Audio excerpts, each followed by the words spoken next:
আমার নবীরে কাফিরেরা যেমনি গালি দিত এই যুগে আমাদেরকেও গালি দেয় এমন কিছু লোক আছে না নাই?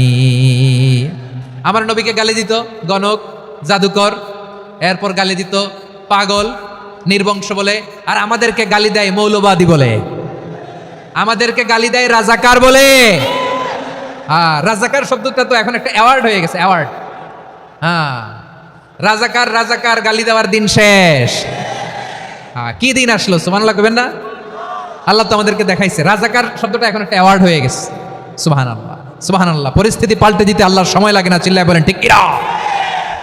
আমাদেরকে বলে মৌলবাদী।